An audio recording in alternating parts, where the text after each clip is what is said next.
A priceless necklace vanished, and every guest had a secret. Welcome to Fabled Codex. I am your host, Mithrin. I love seeing this community grow. Tell me where you're tuning in from today. Your words make every mystery shine brighter. Now, the vanishing velvet necklace. The village of St. Mary Mead was, on most days, a picture of untroubled English serenity. Quaint cottages sat beneath climbing roses. The grocer's boy whistled on his morning rounds, and the vicarage garden was alive with late summer blooms. It was there, beneath the lilac arches and the hum of honeybees, that Mrs. Clement, the vicar's wife, had decided to host her annual garden party. It was a cheerful affair, the kind of gathering where everyone felt compelled to attend, not merely for the cake and tea, but to keep abreast of the subtle undercurrents of village life. The air was thick with gossip and the scent of roses, the two blending into a heady mixture quite familiar to the parish. Miss Marple, dressed in a pale lavender cardigan and a sensible straw hat, occupied a wicker chair in the shade. She had already observed with her gentle but piercing eye the social arrangements, Mrs. Price Ridley carefully avoiding the vicar's sermon on temperance, Colonel Melchett boasting loudly of his golf score, and young Lily, the maid from the Blue Boar, blushing rather too obviously whenever the new schoolmaster passed by. But the true focus of attention that afternoon was Mrs. Selina Harcourt, a widow of some means who had taken up residence in the grand house at the edge of the village. She was a woman who adored display, and today she had chosen her most striking adornment, a necklace of deep velvet black, at its center a gleaming pendant said to have once belonged to a French countess. She delighted in reminding her audience of this pedigree, and her thin lips pursed with satisfaction whenever someone admired it. "Quite the family treasure," murmured Mrs. Bantry to Miss Marple, fanning herself with her programme. "She insists on wearing it even to the greengrocer's. Honestly, if I had such a piece, I'd keep it locked away." Miss Marple smiled faintly. "People so seldom do what is prudent, dear Mrs. Bantry. They prefer to do what is natural to themselves.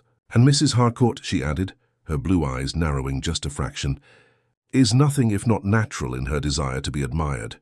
The afternoon unfolded with music from the church pianist, polite chatter, and more than a few whispered speculations about Mrs. Harcourt's late husband and the origin of her fortune. The sun was slipping low when the first note of discord struck.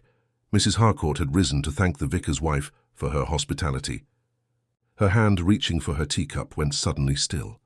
A strangled cry escaped her throat. "The necklace!" she gasped, all eyes turned. The velvet cord lay empty against her collarbone. The pendant was gone. Gasps spread through the garden as though carried on the breeze. Her valuable jewel vanished, right before a crowd of neighbours who all inconveniently had been looking elsewhere. Miss Marple folded her hands primly in her lap, saying nothing. Her gaze, calm and watchful, drifted over the gathering. She was not staring at the distraught Mrs. Harcourt, nor at the trampled patch of grass by the tea table, where some thought the pendant might have fallen. Instead, her eyes lingered on the expressions of those around her. Shock, embarrassment, and in more than one face, something that looked suspiciously like satisfaction. The garden party was no longer merely an afternoon of roses and conversation. It had become the beginning of a mystery. Would you like me to continue with Section 2, The Village Reacts, where the gossip spreads and theories form, or would you prefer I expand this first section with more atmosphere and characterization before moving forward? The sudden outcry over the missing necklace spread through the assembled guests like a ripple across a still pond. Voices rose, chairs scraped against the lawn, and the once pleasant babble of conversation twisted into a discordant murmur of speculation and alarm. Mrs. Harcourt stood rigidly, one hand clutching at her throat as though she could will the vanished pendant back into existence. Her sharp, bird-like eyes darted around the garden, as if accusing everyone at once. Though she had yet to name a single person aloud, the vicar's wife fluttered anxiously at her side, murmuring reassurances about mislaid clasps and errant cords, while Colonel Melchett barked orders in his booming voice to search the immediate vicinity. Several guests, caught between politeness and curiosity, bent awkwardly toward the grass with expressions of feigned helpfulness, though the truth was evident. No one really expected the pendant to be lying innocently at their feet. The dramatic disappearance had already begun to take root in the imagination of the village. And it was far too delicious a scandal to resolve so simply. Miss Marple remained seated, quietly sipping her tea, the faintest crease of thought playing across her otherwise placid face. She had already noted several things that had escaped the notice of those louder in voice but slower in perception. Mrs. Harcourt had discovered the loss at the precise moment she was rising to speak, a moment when all eyes were, quite naturally, upon her. Such timing was curious. Either the theft had been exceedingly bold, executed in plain view, or the necklace had been absent for longer than Mrs. Harcourt herself realized. And then there were the expressions of the onlookers. Mrs. Price Ridley with her smug pursed lips, as though silently gloating at the misfortune of her social rival. Young Lily, the maid, pale and trembling, her eyes darting nervously toward the exit gate, and Mr. Pritchard, the stationer, sweating profusely though the evening was not overly warm. Each reaction, so very telling in its own way, wrote its own little story to the careful observer. The garden party dissolved not long after. Guests, under the pretense of sympathy and concern, took their leave with alacrity, eager to spread the tale to every household in St. Mary Mead. By the time dusk fell, the village was humming like a disturbed beehive. At the Blue Boar, patrons leaned across the bar to whisper their theories. At the grocer's, customers lingered far longer than necessary by the weighing scales, each imparting their version of events with embellishments suited to their temperament.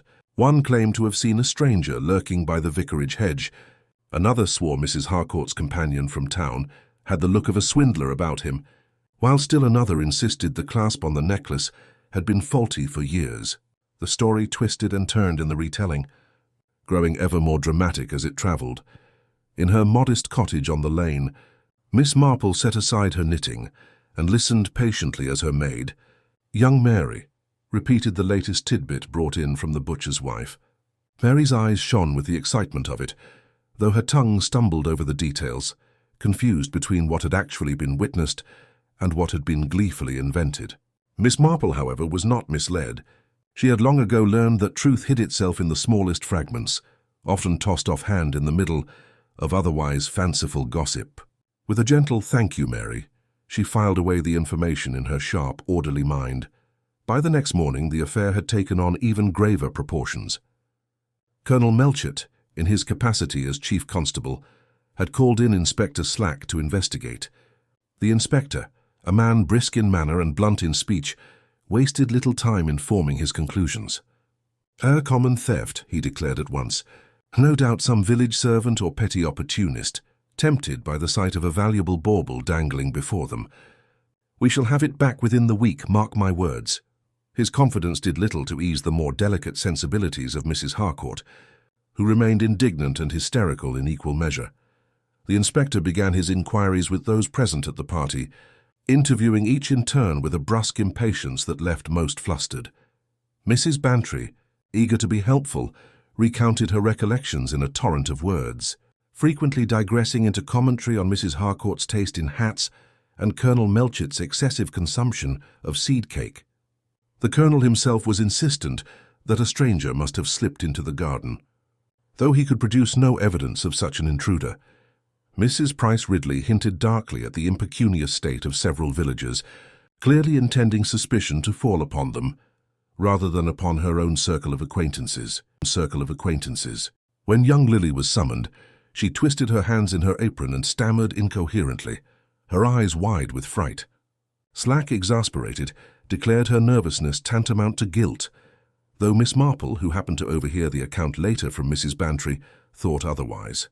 Nervousness could mean many things, she reflected: fear of being unjustly accused, shame at knowing something she dared not confess, or perhaps even knowledge of a detail that seemed too small to matter, but loomed large in her conscience. As the village bustled with conjecture, Miss Marple went about her daily routine with her usual quiet diligence. She tended her garden, exchanged recipes with Mrs. Bantry, and accepted an invitation for tea at the vicarage. Yet behind her mild smile and gentle voice, her mind worked ceaselessly.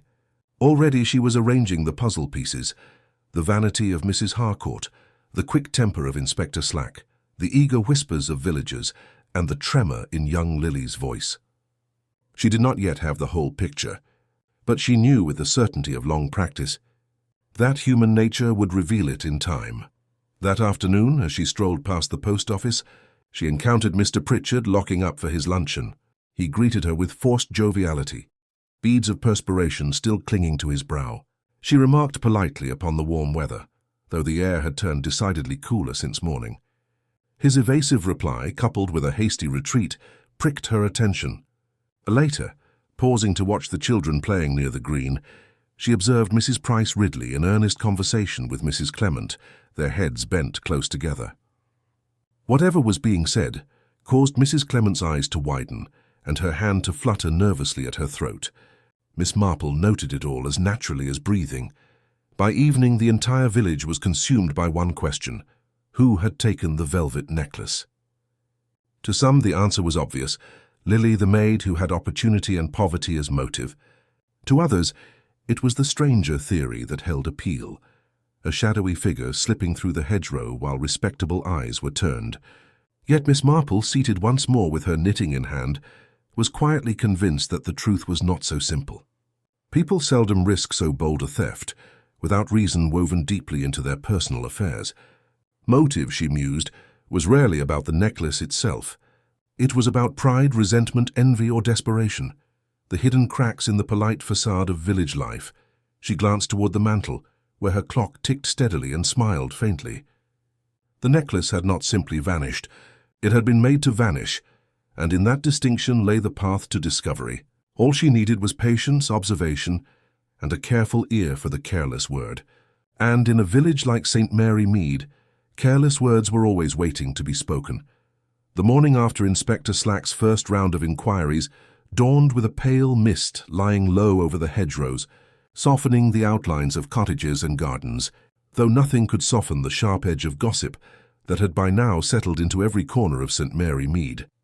The necklace had not been recovered, nor had any likely culprit been identified, but that did not hinder the villagers from confidently supplying both to any who would listen. Opinions shifted with the hour, and what had been repeated as certainty at breakfast was declared impossible by tea. Some insisted Lily was guilty beyond question. Others began to whisper that Mrs. Harcourt's display of outrage had been a little too dramatic, as though staged. A handful even suggested the necklace was never quite as genuine as she claimed, and that this whole affair was some elaborate ploy for attention. Miss Marple, knitting in her sunny parlour, had already heard these theories several times that morning, carried to her doorstep by well-meaning visitors who wished to share the latest morsel. She listened with her customary patience, interjecting now and then with a soft murmur of agreement or a mild question. Behind her gentle nods, her mind sorted through the layers of invention and embellishment, as one might separate seeds from chaff. A half-overheard phrase repeated by two separate villagers interested her more than all the loud certainties: that Mrs. Harcourt, just before rising at the party, had been leaning close to Mrs. Price Ridley in what appeared to be a tense exchange. What could those two possibly have had to say to one another? Miss Marple stored it quietly away. Meanwhile, Inspector Slack had decided to press his advantage. That afternoon he summoned Lily to the police station, where he questioned her at length about her movements during the garden party. The poor girl wept and wrung her hands, insisting she had only gone to fetch more cups from the kitchen tent, and that she had never so much as touched the necklace. Slack, unimpressed, warned her sternly of the consequences of dishonesty. His manner, though designed to break her down, seemed only to heighten her confusion. By the time she was released, Lily looked half-sick with dread, and several villagers who saw her on her way home declared they had never seen guilt written so plainly upon a face. But Miss Marple, who later encountered the girl by chance near the churchyard, observed her differently. Lily's fear was genuine, yes, but it did not carry the sly evasiveness of concealment. Rather, it bore the bewildered anguish of someone caught in a trap they could not fully see. Miss Marple drew her gently into conversation, asking nothing directly about the theft, but inquiring instead after Lily's mother, who had been unwell of late. The maid's anxious replies revealed more than she intended: that money had been short at home, that her wages were often stretched thin, and that she dreaded losing her position. When Miss Marple patted her hand and murmured that things would come right, Lily burst into fresh tears, blurting out that she had noticed something odd at the party but had been too frightened to speak of it. Before Miss Marple could coax it further, Lily clamped her lips shut, shaking her head furiously. But the fact of it, something seen, something untold, lodged firmly in Miss Marple's mind. The village, meanwhile, had taken to treating the matter like an unfolding drama, in which each was both actor and audience. Mrs. Bantry relished the excitement, declaring to anyone who would listen that she was certain the whole affair had some romantic tinge to it, though her theories veered wildly between jealous lovers, French adventurers, and mysterious messages hidden in flower pots. Mr. Pritchard at the stationer's shop grew shorter-tempered than usual, snapping at customers and shutting up early on more than one occasion. His wife explained away his behavior as indigestion, but several remarked that his nerves seemed peculiarly strained, and some began to link it with the theft. Why, after all, had he been sweating so profusely at the garden party? Miss Marple, paying a call at the vicarage, found Mrs. Clement in a state of nervous exhaustion. The vicar's wife wrung her hands as she described the endless stream of villagers calling to offer both sympathy and insinuation. "I cannot keep them all in order, Miss Marple," she admitted with a sigh. "Everyone has some dreadful suggestion, and the more outlandish it is, the more they seem to believe it. And poor Selina Harcourt, she is scarcely fit to receive callers, but still they press upon her, asking whether she had insured the necklace, whether it was truly hers at all, whether perhaps her husband's family had disputed her right to it. I declare it is as though they feed upon scandal." Miss Marple, seated primly with her teacup, responded in her gentle way, "It is very natural, my dear. In small communities, people often look for drama to relieve the sameness of daily life. And besides," she added, her eyes twinkling faintly, "they seldom resist the chance to observe human nature in extremity. It is such an excellent opportunity for comparison." That evening a curious development occurred. Word spread that Mrs. Harcourt had received an anonymous note slipped beneath her door. It contained only a few words scrawled in an untidy hand: "You will never see it again. Best forget." The villagers, upon hearing of it, were electrified. A sinister element had been added to the drama, one that pointed less to accident or misadventure, and more to deliberate malice. Inspector Slack seized upon it as proof that the theft had been premeditated, but he interpreted it in the simplest way, that the thief sought to taunt their victim. Miss Marple, however, considered the note more carefully. It seemed to her the sort of thing written to prevent inquiry rather than to boast of triumph. The tone, she thought, was more anxious than proud. The days that followed deepened the mystery. No trace of the necklace was found, though searches were made in hedges, ditches, and cottages. Gossip began to attach itself more firmly to individuals. Lily was still the popular choice among those who loved to point fingers at the lower classes. Mrs. Price Ridley, however, gained her share of suspicion from those who remembered her quarrel with Mrs. Harcourt years before over some matter of committee precedence. And then there was Mr. Pritchard, whose evasive manner and sudden temper seemed to grow worse with each passing day. His wife, usually placid, looked pale and distracted whenever she appeared in public, and once, when Miss Marple greeted her kindly, the woman gave such a start that it confirmed the old lady's impression of a household under strain. One evening, at the Bantry's drawing-room, the talk once again turned to the theft. Several villagers were present, including Colonel Melchett and Mrs. Price Ridley, and the conversation grew heated. Mrs. Price Ridley declared with certainty that Lily had been the culprit, while Colonel Melchett thundered that the case was clearly the work of an outsider. Mrs. Bantry, with an air of conspiratorial delight, suggested that perhaps Mrs. Harcourt had staged the theft herself in order to collect insurance. This suggestion caused a general outcry, with Mrs. Price Ridley declaring it scandalous and Colonel Melchett calling it absurd nonsense. Throughout the debate, Miss Marple sat serenely, her needles clicking softly. At last, when the argument threatened to descend into rudeness, she looked up with her mild smile and said, "It is so interesting how often in these cases people are convinced of the simplest explanation, usually the one that casts suspicion upon those they already dislike. But in my experience, human behavior is seldom so simple. People do not act out of opportunity alone. They act out of long habit or secret grievance, or some necessity that compels them beyond prudence. One must always look for what seems out of character, for there lies the clue." Her words, spoken gently, made little impression on those present, who were more intent on defending their own theories than listening to hers. Yet a few noticed the thoughtful gleam in her eyes and wondered, later, if she might not know more than she let on. That night, Miss Marple sat by her bedroom window, gazing out at the village bathed in moonlight. Somewhere among these cottages and hedges the truth lay hidden. The necklace was not merely stolen for its value. It was a key that unlocked something far more personal. She felt sure of it. And when she recalled Lily's half-uttered confession, Mr. Pritchard's agitation, and Mrs. Price Ridley's whispered words with Mrs. Harcourt, she sensed that the threads were slowly beginning to twist together. The pattern was not yet clear, but she had the patience of one who had seen many such tangles unravel before. In the stillness, a church bell tolled the hour. Miss Marple folded her hands, her mind quietly alert. The village was restless, and so it would remain until the truth emerged.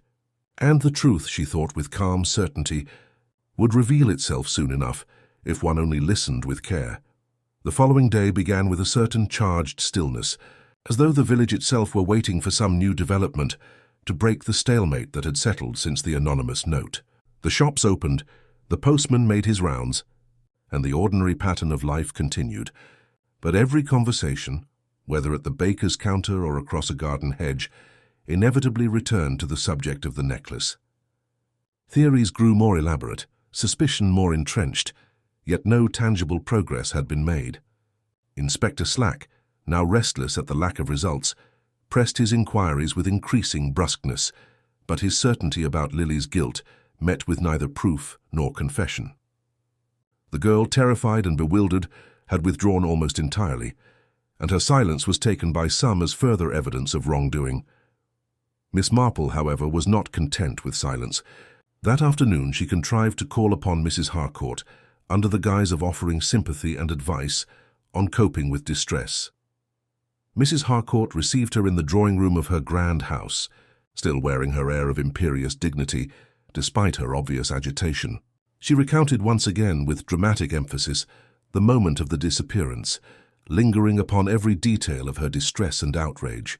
But to Miss Marple's ear the speech sounded rehearsed, as though the lady had repeated it often enough to fix it firmly in her memory, smoothing away any inconsistencies that might otherwise betray her. As she listened, Miss Marple allowed her gaze to wander about the room, taking in the furnishings and ornaments. She noticed a small writing desk in the corner, open and untidy, with scraps of paper scattered upon it. One piece, barely concealed beneath a blotter, bore an ink stain and what looked like the fragment of a hurried note. Miss Marple did not intrude upon it, but she registered its presence and the fact that Mrs. Harcourt hastily moved to close the desk once she noticed her guest's interest. It was not proof, of course, but it suggested that there were matters Mrs. Harcourt preferred kept private. After tea, Miss Marple rose to take her leave, offering a few mild words of consolation. It is such a dreadful thing to be robbed in one's own village. Yet one must not lose hope. These things have a way of coming to light, especially when so many people are watching. Mrs. Harcourt stiffened slightly at that, her eyes flashing for just an instant before she composed herself. It was enough to confirm to Miss Marple that the lady's anxiety extended beyond the loss of a necklace. Later that evening, while visiting with Mrs. Bantry, Miss Marple allowed herself a quiet observation. It is remarkable how often, in such cases, the drama of the event overshadows the smaller details. People remember the cry, the missing object, the panic, but they seldom recall who was standing where, who looked relieved or who avoided looking at all. And yet those are often the very things that matter. Mrs. Bantry, half listening while arranging flowers, nodded vaguely, too engrossed in her own theory, involving mysterious foreign adventurers, to grasp the significance of Miss Marple's remark. The following morning brought a fresh ripple of excitement. Word spread that Mr. Pritchard, the stationer, had been involved in a violent quarrel with his wife late the previous night. Neighbours reported raised voices, a door slammed with such force that the windows rattled, and Mrs. Pritchard weeping in the garden at dawn. By mid-morning, the story had grown into a full-blown scandal, with whispers that Mrs. Pritchard had threatened to leave her husband and that he had been seen burning papers in the grate. Some even claimed to have caught the smell of singed velvet on the air. though that detail was almost certainly the invention of an overactive imagination. Inspector Slack, seizing upon this new lead, promptly descended upon the stationer's shop to question Mr. Pritchard. The man, red-faced and indignant, denied everything with loud vehemence, insisting that his private affairs were no business of the village. He swore he knew nothing of the necklace, and that any quarrel with his wife was a purely domestic matter. Yet his bluster did little to calm suspicion. The villagers were quick to note that he had both opportunity and, perhaps motive given his constant financial anxieties. Miss Marple, who happened to be passing by as the inspector concluded his interview, exchanged a few polite words with Mrs. Pritchard. The poor woman, pale and trembling, tried to insist that nothing was amiss, but her eyes betrayed a deep unease. When Miss Marple, in her gentle way, remarked upon the difficulty of keeping secrets in a small place like St. Mary Mead, Mrs. Pritchard flushed scarlet and hurried inside without another word. To Miss Marple this was more eloquent than any confession. That evening Miss Marple reflected upon the curious alignment of events. Lily's fearful silence, Mrs. Harcourt's rehearsed indignation, Mr. Pritchard's violent temper. Each strand seemed distinct, yet she sensed they were somehow connected, woven together by some hidden thread. The necklace itself, she thought, might be less important than what it represented. Pride, resentment, fear, these were the real currencies of the village, and it was in their patterns that the truth would eventually be revealed. The next day brought a subtle shift. Gossip, which had previously circled endlessly around Lily, now began to fasten upon Mr. Pritchard. His quarrel with his wife had left too strong an impression, and the villagers, eager for a new villain, seized upon it. Some declared they had always thought him untrustworthy. Others claimed to recall odd remarks he had made in the past that, in retrospect, sounded suspicious. Poor Lily, though still whispered about, seemed momentarily forgotten in the rush to condemn someone more respectable. Inspector Slack, predictably, took this as further confirmation of his own theories. "It is always one of the servants or the shopkeepers," he declared, puffing out his chest. "They see these fine things paraded about and cannot resist. We'll have the necklace back before long." But Miss Marple, watching quietly from her seat at the Bantry's fireside, merely murmured, "Perhaps. Yet one must remember that envy is not confined to those of lower station. It is a most democratic failing." That evening, as the village prepared to settle into its usual routine, an unexpected event shook the calm once more. Mrs. Clement, returning late from a parish meeting, discovered a small parcel wrapped in brown paper upon her doorstep. At first she thought it some misplaced delivery, but upon opening it she found, to her astonishment, a fragment of black velvet cord and a single pearl-like bead. The bead was not from any rosary or ornament she recognized, and when shown to Mrs. Harcourt the next morning, she turned pale and declared it to be from her necklace. The discovery sent shockwaves through the village. If part of the necklace had been left at the vicarage, then what did it mean? Had the thief dropped it in haste? Had it been planted as a cruel jest, or was it a warning, a message to those who probe too closely? The speculation grew feverish, yet in all the noise Miss Marple sat quietly, her eyes thoughtful. For her the bead was not merely a fragment of jewelry, but a sign of intention, a deliberate placement, she was certain, designed to mislead. And in that deliberate act, she believed, lay the clue to the thief's identity. She did not speak her thoughts aloud. Instead, she returned to her cottage, sat by her window with her knitting, and listened once more to the hum of village life. The truth was circling closer, she knew, and those who had thought themselves clever in their concealment were already betraying themselves in small, careless ways. All that remained was to watch, to listen, and to wait for the next inevitable slip that would bring the hidden pattern into the light. The bead from the necklace, found on Mrs. Clement's doorstep, became the single topic of every whispered conversation in St. Mary Mead. Its appearance seemed to electrify the case, and yet, to those inclined to reason, it only deepened the mystery. Inspector Slack announced it to be irrefutable proof that the thief had fumbled in haste, and that the rest of the necklace was still close at hand. He ordered another thorough search of the vicarage garden, the hedges, even the inside of the church itself, to the mild scandal of the verger. Nothing was found.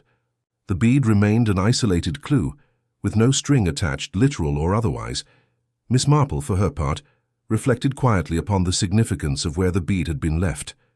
Not lost, she thought firmly, but placed. One did not come upon the vicarage doorstep by accident, and certainly not in the dead of night, when Mrs. Clement had returned. It seemed to her the work of someone who wished suspicion diverted, who had judged the vicarage, with its ceaseless coming and going, the most convenient stage upon which to deposit such a theatrical token. She said nothing of this to Inspector Slack, who would have dismissed it as fanciful, but her needles clicked more quickly that evening as she pondered the nature of such a gesture. It was, she mused, not unlike the behavior of a child attempting to shift blame in a schoolroom quarrel. The guilty, striving to appear innocent, often reveal themselves by overacting their part. The following afternoon, while paying a call upon Mrs. Bantry, Miss Marple found her friend in high excitement. "My dear Jane, I am convinced of it. Selina Harcourt knows more than she is saying. Have you noticed how very particular she is about being seen as the wronged party? I declare she thrives upon it. I would not be surprised if the whole thing were contrived for effect." Mrs. Bantry's eyes sparkled at the audacity of her own theory. "A dramatic scene at the vicarage," gasps from the audience, "and now a mysterious bead. It is almost theatrical." Miss Marple smiled faintly. "Yes, it does rather resemble a performance. But performances, dear Dolly, require both an audience and a motive. One must ask not only who benefits from the drama, but who grows increasingly uneasy beneath its gaze." She let her words trail off deliberately, watching as Mrs. Bantry turned them over in her lively mind, though the lady's love of excitement soon carried her away again into speculation about secret love affairs and international smugglers. That evening, a further ripple spread through the village when it was said that Mr. Pritchard had been seen locking his shop unusually early and slipping away toward the lane that led past the Harcourt estate. 2 separate villagers claimed to have witnessed him, and though their accounts differed in detail, both agreed upon his furtive air. By the next morning the story had grown into certainty. Mr. Pritchard had gone to confront Mrs. Harcourt, perhaps even to return the necklace under cover of darkness. But when pressed, neither Mrs. Harcourt nor Mr. Pritchard admitted to any such encounter. She declared loftily that she had seen no one, while he blustered that he had only gone out for air. Miss Marple observed these developments with her customary calm. Mr. Pritchard's agitation, his quarrel with his wife, his apparent nocturnal wanderings, all pointed toward a man under strain, but not necessarily toward a thief. Men, she knew, grew flustered and secretive for many reasons, often to do with personal pride or domestic discord. To leap from agitation to guilt was a step she was not prepared to take, though she noted carefully how eager others were to do so. A few days later, Miss Marple took tea with Mrs. Clement, who confided her distress at the state of the parish. "Jane, it is dreadful. No one speaks of anything but the necklace. Suspicion hangs in the air like a fog, settling on one person after another. I fear it is tearing the very fabric of our village. Only yesterday poor Lily was refused custom at the shop, and Mrs. Pritchard is so mortified she scarcely dares show her face." She paused, lowering her voice. "And Selina Harcourt insists upon hinting that she is the victim of some dark conspiracy. She says the villagers envy her, that they would rejoice to see her brought low." "It is most uncharitable." Miss Marple nodded gravely, her eyes resting on the steam rising from her teacup. "Envy, my dear, is often the quiet companion of admiration. When a lady chooses to display her treasures so freely, it is natural that others should resent her fortune. But the question is not who disliked her necklace, but who found in its disappearance an answer to some pressing difficulty of their own.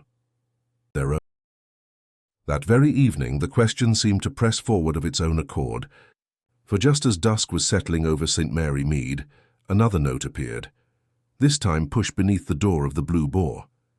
It was scrawled in the same untidy hand as before. "Ask no more. She has what she deserves." The landlord, upon discovering it, rushed to share the contents, and within the hour the village was abuzz. 2 notes, both vague, both malicious. What did they mean? Did they suggest that Mrs. Harcourt herself had engineered her misfortune, or that someone close to her sought to frighten her into silence? Inspector Slack grew more certain than ever that the matter was a common theft carried out by a servant or shopkeeper, and that the notes were mere attempts at bravado. He declared he would soon have Lily in custody unless she confessed, and he meant to have Mr. Pritchard under closer watch as well. The villagers, divided in their loyalties, grew more heated in their arguments. Some pitied Mrs. Harcourt, others despised her, but all agreed that something had to give. Miss Marple, meanwhile, went about her errands with unhurried grace.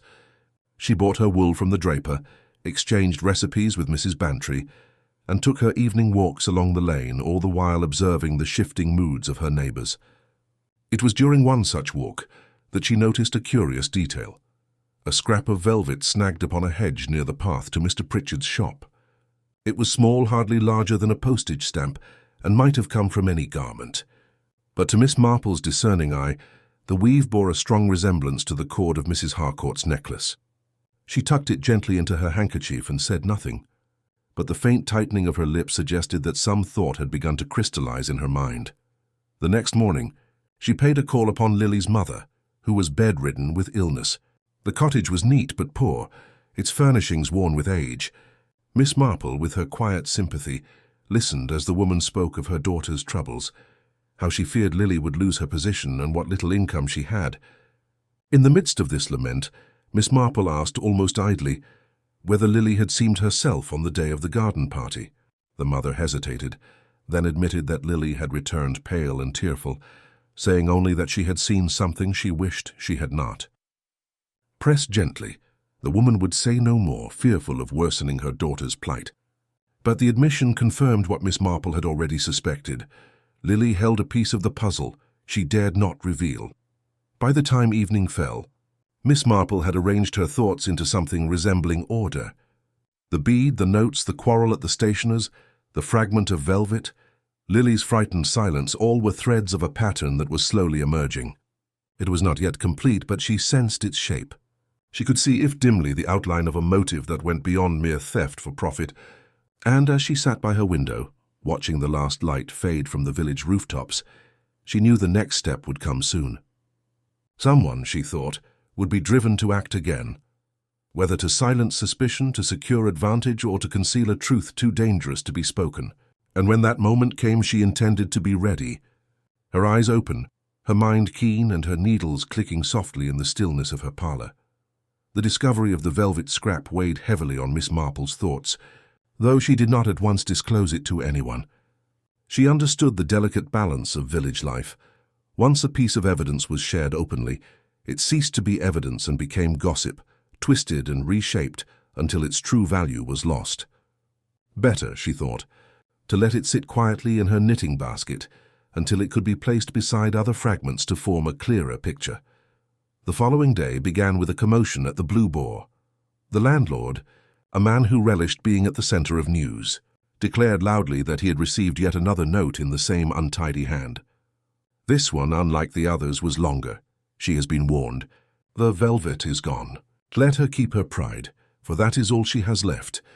The villagers crowded in to hear, each elbowing for position, and by the time the message had been repeated a dozen times, it had grown more sinister in tone, with rumours that it was a threat against Mrs. Harcourt's very life. Inspector Slack, already irritated by the lack of progress, announced that he would have handwriting samples taken from several villagers, though how he meant to enforce such a measure he did not specify. Miss Marple, sitting unobtrusively in a corner, regarded the note with interest. The phrasing struck her as peculiar. Not the blunt taunt of a thief, nor the careless scrawl of a prankster, but the strained dramatics of someone who wished to impress fear while disguising their own anxiety. The reference to pride was telling, she thought. Pride was Mrs. Harcourt's defining quality, and to single it out suggested a writer with a personal grievance, rather than a stranger. That afternoon, she walked to the stationer's under the pretence of buying writing paper. Mr. Pritchard greeted her with his usual gruffness, though his hands trembled slightly as he wrapped her parcel. His wife, pale and subdued, kept to the back of the shop, her eyes flicking nervously toward the street. Miss Marple, chatting pleasantly, remarked upon the excitement of recent days. How dreadful it must be for those under suspicion. Mr. Pritchard blustered at once, declaring the whole affair a farce, and vowing that he would not be hounded by village busybodies. Yet even as he spoke, his wife's lips tightened as if to suppress a cry. Miss Marple observed it all, adding the detail quietly to her mental ledger. By evening, the village was once again in a ferment. Mrs. Harcourt, despite repeated assurances that she was too unwell to receive callers, was reported to have been seen driving into town in her motor car, veiled and anxious. Some insisted she had gone to consult her solicitor. Others whispered she was meeting someone in secret. Whatever the truth, her absence from the village at such a critical moment only fed the fire of speculation. When she returned at dusk, she swept into her house without a word, leaving her neighbors to spin the story in whatever direction pleased them most. Miss Marple, meanwhile, paid a short visit to Lily, who sat hunched in her tiny parlor, her eyes swollen from crying. The girl confessed in a rush of words that she feared being dismissed from her position, that Mrs. Harcourt had spoken sharply to her more than once since the theft, and that she was certain the lady wished to rid herself of her servants altogether. "But I didn't touch the necklace, Miss Marple, I swear it," she cried.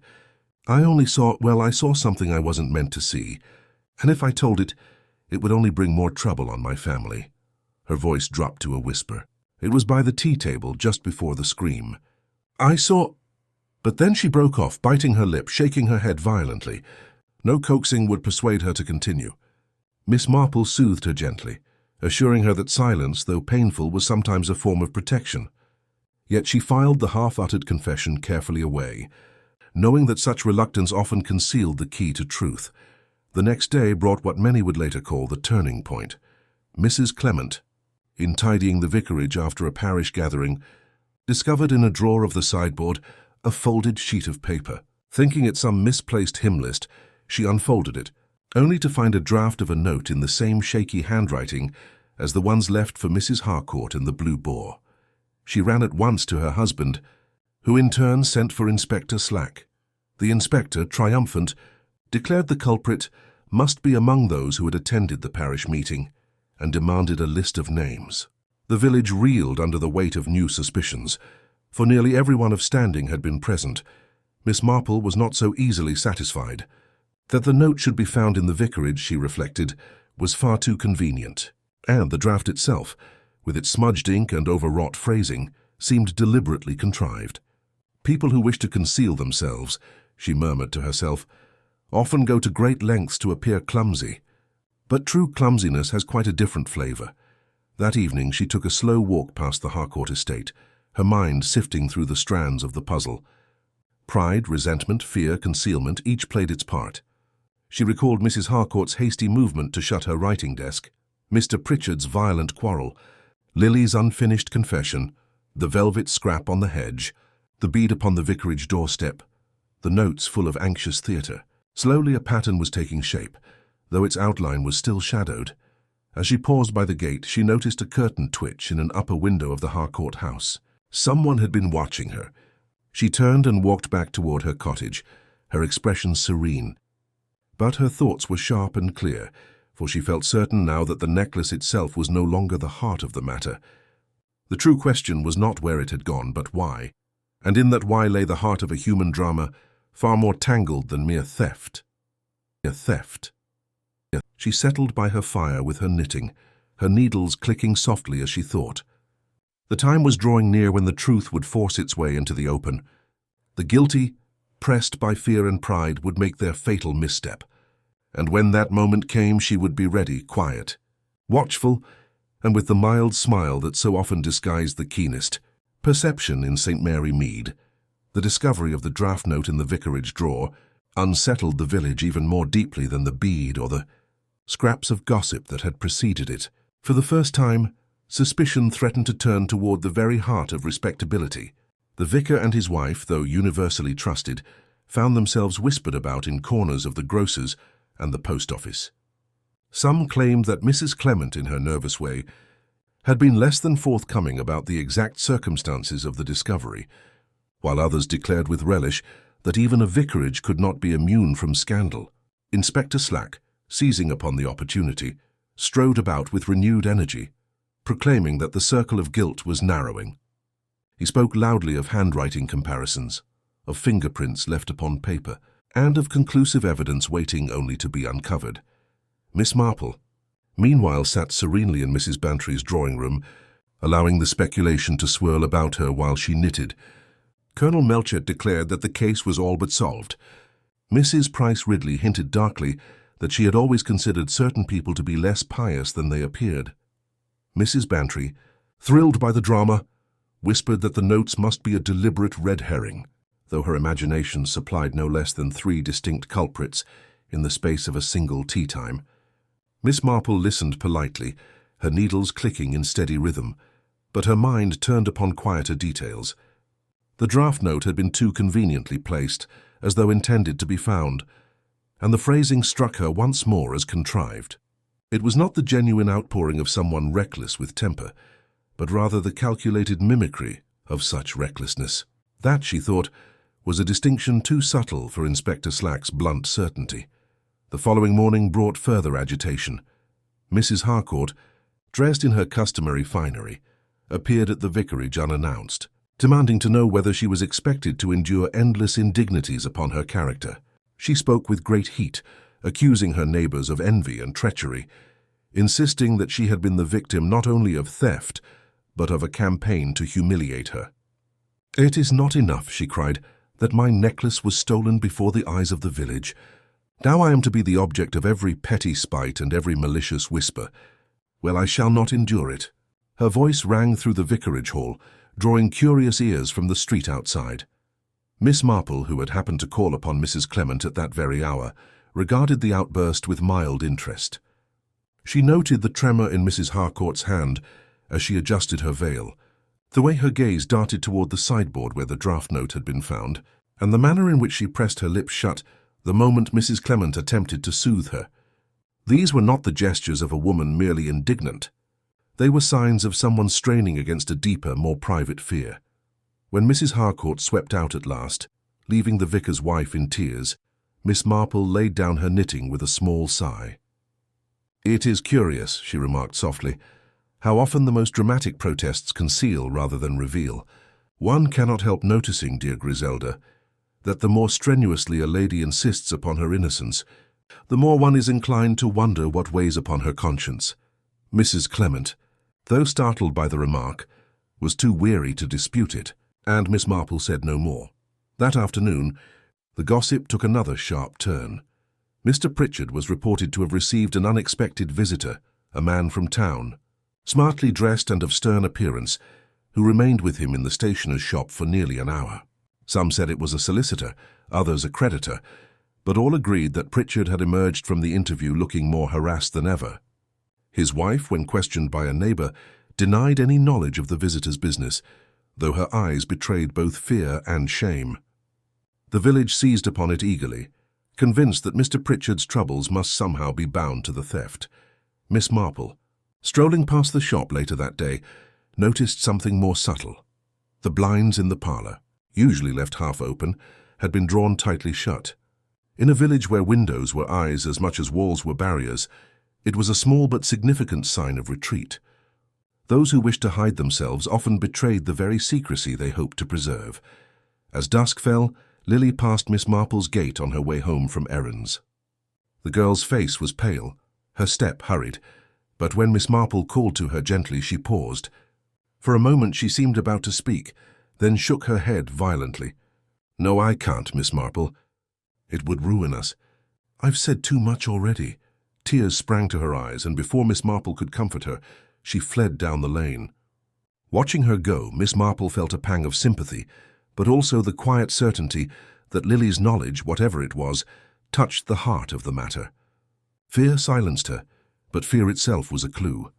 That night, the village was startled awake by a fresh disturbance. Mr. Pritchard was seen pacing the street outside his shop, muttering to himself in a fever of agitation. When the constable attempted to calm him, he burst out that he was ruined, that nothing could save him now. He spoke of debts, of betrayal, of being hunted by forces he could not withstand. Though he said nothing of the necklace, the villagers who overheard were swift to connect his despair with the theft. By morning the tale had grown into certainty that Pritchard was about to confess. Inspector Slack, smelling victory, prepared to have him brought in for questioning. But Miss Marple, hearing the story as she sipped her morning tea, merely shook her head. "When a man cries ruin," she said softly, It is often his pride that has been injured more than his purse. And pride, dear Mary, she added to her maid, is a motive more dangerous than poverty.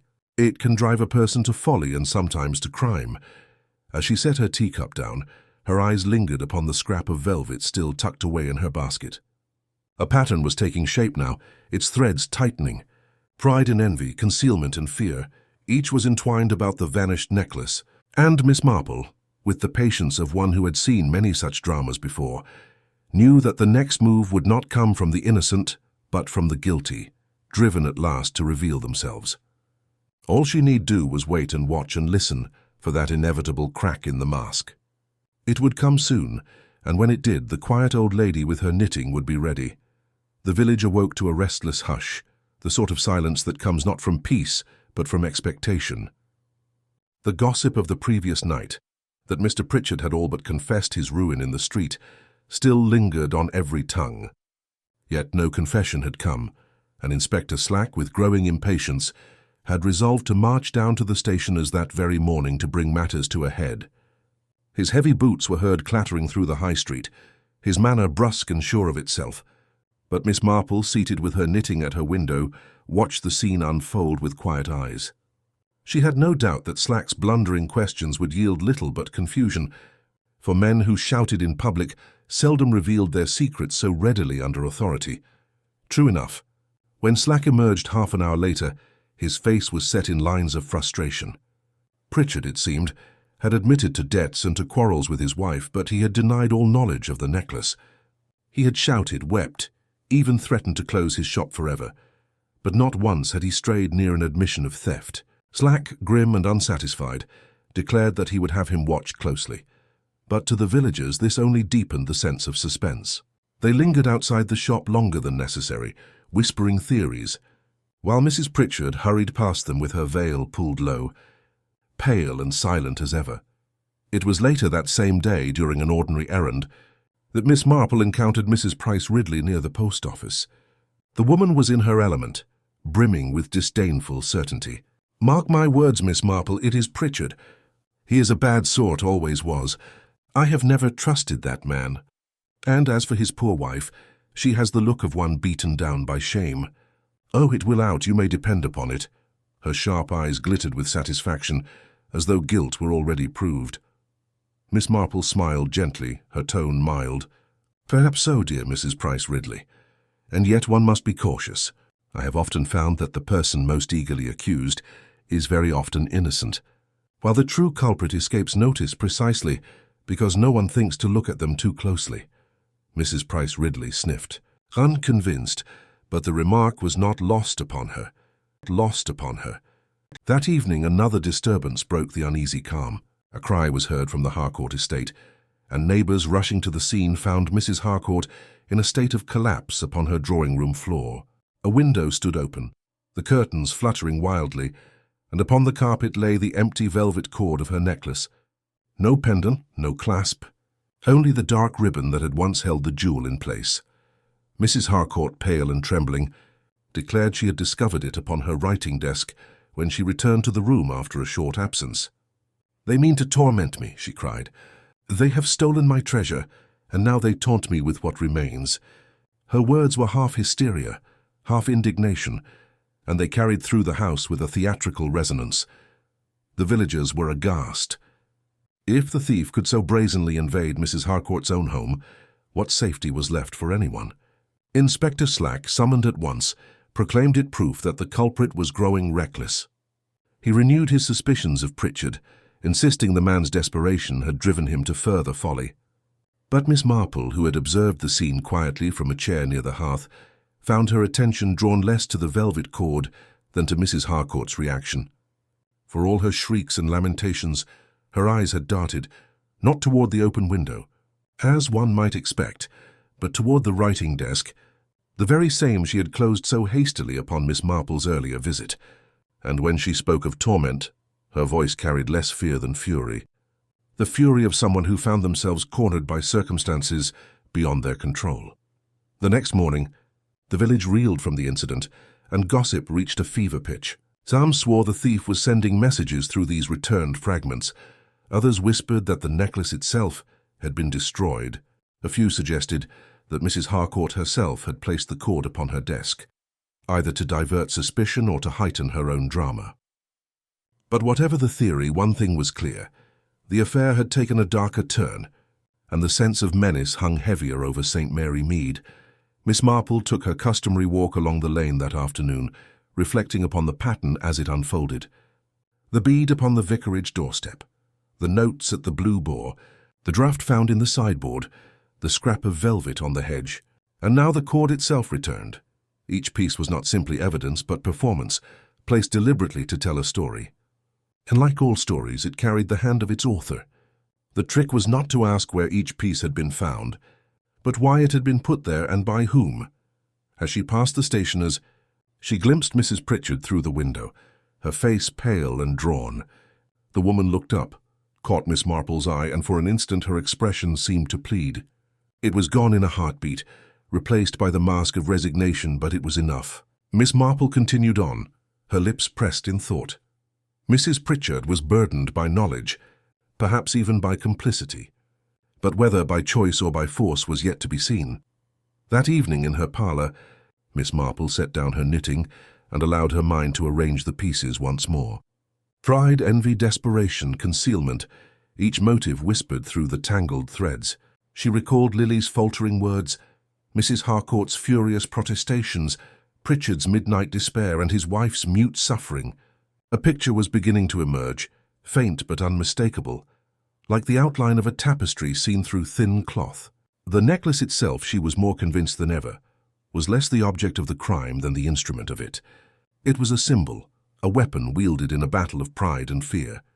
She leaned back in her chair, the faintest smile touching her lips. The guilty were tightening the noose about themselves with every false gesture, every careless act of theatre. The end, she thought, was drawing close. Soon the pattern would reveal itself fully, and when it did, there would be no mistaking the hand that had woven it. All she had to do was wait for the final piece to fall into place, and she would be ready to catch it, with the quiet precision of one who knew human nature far better than it knew itself. The return of the velvet cord changed the atmosphere in St. Mary Mead entirely. Where before there had been excited gossip, now there was unease. Neighbours lingered less on their doorsteps, voices dropped lower in the shops, and even the children seemed to play with a subdued caution, as though the village itself had absorbed a sense of dread. It was no longer merely a mystery to be speculated upon. It was something darker, a shadow that slipped behind curtains and crept beneath doorways. People wondered aloud whether the thief, emboldened, might strike again. Some locked their doors for the first time in years, while others avoided the Harcourt estate altogether, fearing they too might be drawn into its orbit of scandal. Inspector Slack saw it differently. To his mind, the cord proved the thief was a fool, a common opportunist too reckless to cover their tracks. He declared that Pritchard's arrest was imminent, for surely no man so volatile could withstand such pressure without breaking. His certainty soothed no one, for the villagers, though eager for resolution, could not forget the odd, deliberate placement of each clue so far. It was not recklessness they sensed, but intention, a steady hand hiding behind a mask of chaos. Miss Marple, listening to Slack's bluster in the post office that morning, merely inclined her head and returned to her knitting. The inspector's eagerness to seize upon the loudest suspect had become as predictable as the tolling of the church bell. That afternoon, Miss Marple called upon Mrs. Bantry, who was nearly trembling with excitement. "My dear Jane, did you hear? Mrs. Harcourt has sworn she will not remain another week in this village if the culprit is not discovered. She says she will remove herself to Bath and never return. Imagine the talk if she does." Her eyes glittered at the thought of such drama. Miss Marple sipped her tea, her expression serene. "Yes, I can imagine it very well. But I wonder, Dolly, whether such a declaration is meant to prepare us for her departure, or to warn the true culprit that time is short. People who intend to flee seldom announce it so loudly. It is rather those who wish to force another's hand who speak in such terms." Mrs. Bantry blinked, her lively imagination momentarily checked, before launching again into speculation about the likelihood of smuggling rings and secret passages beneath the Harcourt estate. Later that evening, Another small but telling event unfolded. Lily, pale and hesitant, appeared at Miss Marple's cottage. She stood trembling in the doorway, twisting her hands together, and whispered that she could not endure the silence any longer. "Miss Marple, I saw it. I saw Mrs. Pritchard by the tea table that afternoon, just before the scream." She reached out and her hand brushed against the necklace as though she meant to adjust it. "Then Mrs. Harcourt cried out and I didn't know what to think. I thought perhaps it was only a mistake, but then all this has happened since. And if I tell anyone else, they will blame me for not speaking sooner." Her voice broke with a sob. Miss Marple drew her inside with a gentle hand. There, my dear. You have done the right thing at last, and you need not fear. People often see more than they understand at the moment, and it is only with time that the meaning becomes clear. What you saw is very important, but it is not yet the whole truth. Leave it with me." She soothed the girl until her trembling ceased, then sent her home with a few kind words. Left alone, Miss Marple sat by her fire, turning the revelation over in her mind. So it was Mrs. Pritchard who had touched the necklace, perhaps even slipped it away under cover of the commotion. And yet, could one truly believe she had devised the elaborate theatre of notes, beads, scraps, and cords? The timid, worn woman who shrank from her neighbour's eyes did not strike Miss Marple as one capable of such calculated display. No, the hand behind the play was someone else's, someone with greater pride, sharper cunning, and a fiercer need to control the story. Mrs. Pritchard might have acted, but not of her own design. The next day brought confirmation of sorts. Mr. Pritchard, looking more harassed than ever, was overheard berating his wife in their shop. His voice, though muffled by the door, carried enough to suggest both desperation and command. "You'll do as you're told, Eliza, or we're both ruined. Do you want the whole village against us? Keep your mouth shut and your head down, do you hear?" The words spread quickly, and soon it was being said that Mrs. Pritchard was not only complicit, but cowed into silence by her husband. The village, eager for a neat conclusion, fastened on this with renewed certainty.